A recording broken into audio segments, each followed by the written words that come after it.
저는 감사력을 키우기 위해서 이런 훈련을 합니다.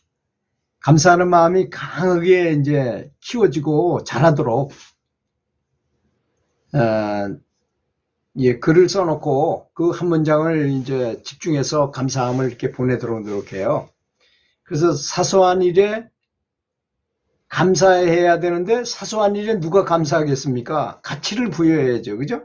만약에 내가 감옥 속에 갇혀서 평생을 살아야 되는데 어느 날 보니까 감옥 속 그 바닥에 좁은 돌틈 사이로 새싹이 삐져나오더라 이거야. 이야, 이 새싹이 이런 열악한 환경에서도 삐쭉 나오는구나. 이야, 대단하구나. 생명이라는 게 참 소중하고 대단한 가치를 가진 거구나. 이 사람이 바로 그냥 다른 데서 뭐 새싹을 봤으면 그 새싹 가지고 그렇게 뭐 느끼는 게 있었겠습니까?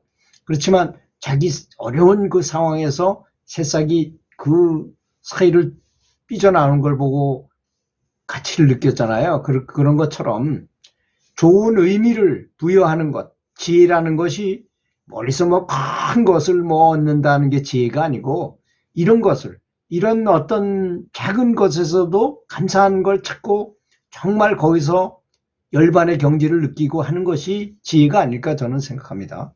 두 번째는 평상적이고 사소한 일 속에서 감사함을 찾아내도록 하는 이제 연구를 해야 되죠. 고민도 하고 숙고도 하고 많이 생각을 하는 거죠. 거기에 대해서 명상도 하고 그런 훈련을 해야 된다는 것입니다. 그래야만 사소한 일에 감사를 하는 그런 게 된다는 거죠. 감사함 또 세 번째는 감사한 마음을 일으키게 하면 생기게 되는 장점이 있잖아요.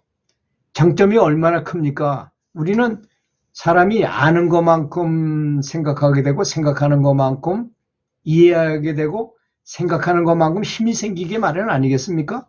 그렇잖아요. 제가 중국 기공을 배워가지고 치유를 하는데 이런 게 있더라고요. 자, 빛이 나가라. 그러면 빛이 나가요. 더 세게 나가라.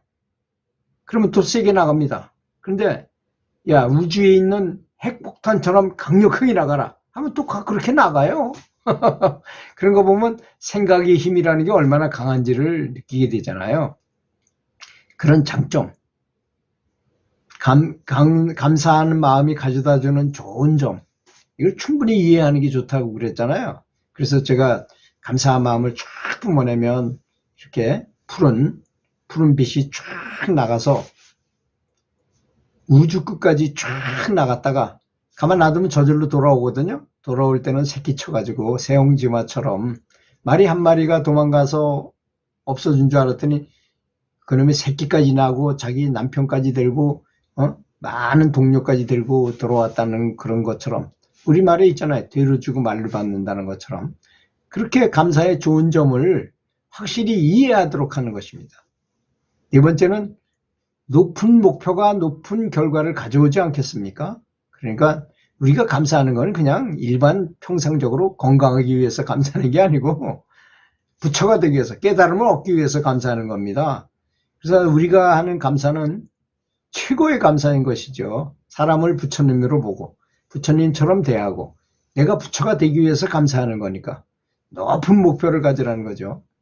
그리고 감사한 마음 훈련하는 이런 마음을 훈련하고자 하는 궁극적인 목표, 부처가 되기 위함이다. 이걸 명확히 해야 된다는 것입니다. 목표가 불확실한데 그걸 이룰 수 있겠습니까? 확실히 안다 해도 될까 말까 하는 판국에 모르고 해서야 어떻게 되겠습니까? 다섯 번째로 감사 가득한 10가지 비결이 있는데요. 감사는 무조건 해라. 두 번째는 생생하게 해라. 아주 살아있는 것처럼 생생하게. 세 번째는 강력하게 해라. 그 다음에 네 번째는 미리 감사해라. 아직 일어나지 않은 일이면 내가 미리 감사해. 내가 깨달음을 얻었으니까 미리 감사합니다. 미리 감사하라는 것입니다. 다음에 거대하게 하라. 그 다음에 확고하게 하라. 또 명확하게 하라. 그 다음에 온 힘을 다해서 전심전력을 다해서 다음에 감사하는 걸 상상을 많이 해라. 감사한 마음을 상상을 많이 하고 그 다음에 창의적으로 지혜롭게 해라는 얘기입니다. 이렇게 감사 가득한 훈련을 하게 되면 크게 진보하게 되지 않겠습니까? 당연히 그렇겠죠.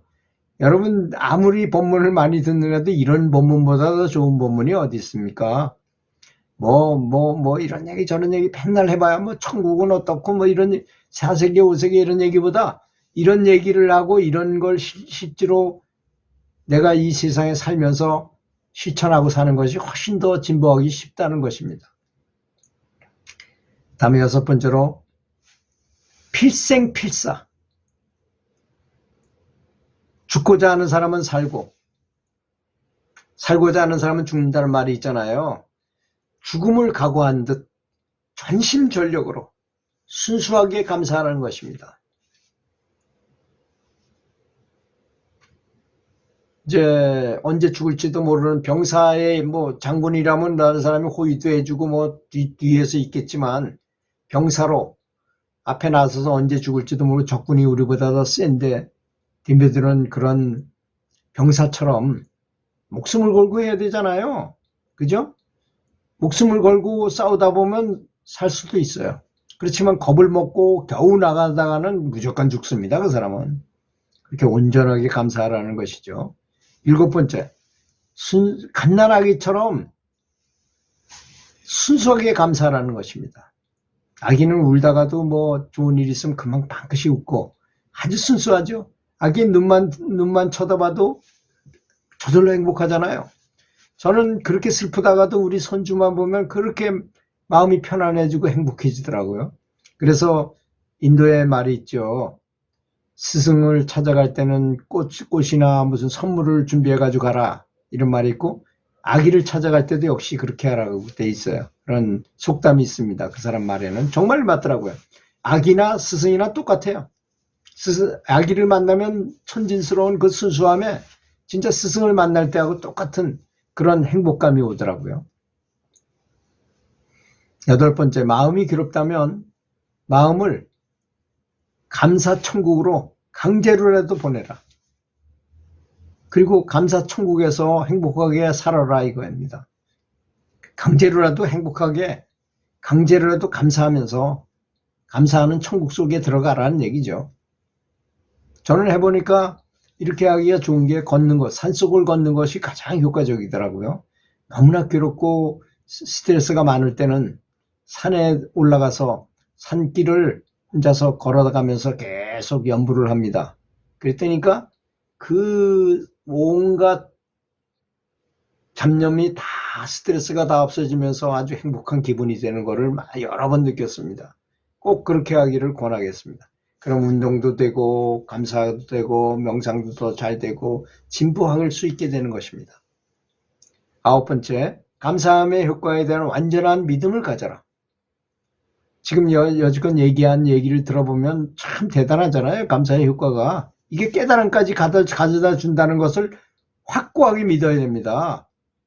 사랑이에요. 사랑. 감사하는 거와 사랑이란 같은 말이니까 사랑이 유일한 해결책이 아니겠습니까? 모든 면에서 깨달은데도 사랑이 필요하고 잘 사는데도 사랑이 필요하고 건강한데도 사랑이 필요합니다. 그래서 그런 것입니다. 10번째입니다. 내 내면의 신성에게 감사하는 것이 가장 좋은 감사라는 것을 잊지 마십시오. 이 세상에서 제일 좋은 감사는 내 마음속에 있는 자성불, 성령, 내 마음속에 있는 내면의 스승, 여기에 대해서 감사하는 것이 가장 좋은 감사라는 것을 잊어서는 안 될 것입니다. 11번째입니다. 감사함을 불러내는 마법의 주문같이 그런 걸 만들라는 것입니다. 인주목을 딱 주면 감사한 생각이 저절로 들게 만들어요. 또 감사존을 만들어가지고 저 문턱을 지날 때면 무조건 감사가 생각나도록 만든다든지, 그걸 앵커링이라 그러잖아요. 앵커링. 감사존을 만든다거나 또 어디만 가면 감사하도록 한다든지, 감사를 잊지 않도록, 항상 잊지 않도록 별의별 방법을 다 쓰라는 얘기입니다. 그 써붙이는 건 뭐 당연한 것이고 여기저기다 써붙이는 거예요. 감사하는 것을. 그렇게 하면 감사한 마음이 가득하면 겸손해지고 영적으로 엄청난 진보를 하게 될 것입니다.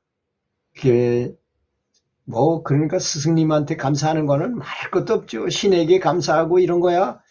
내 자성불에도 감사해야 되고 이런 거는 말할 것도 없죠. 가장 중요한 거니까. 가장 감사해야 될 것이고 그것이 바로 다이렉트로 내가 성불할 수 있는 길이기 때문입니다. 제가 얘기한 거 혹시 오해가 없었으면 좋겠습니다. 잘 이해하셔가지고 실천해서 높은 경지를 이루도록 기도하겠습니다. 감사합니다.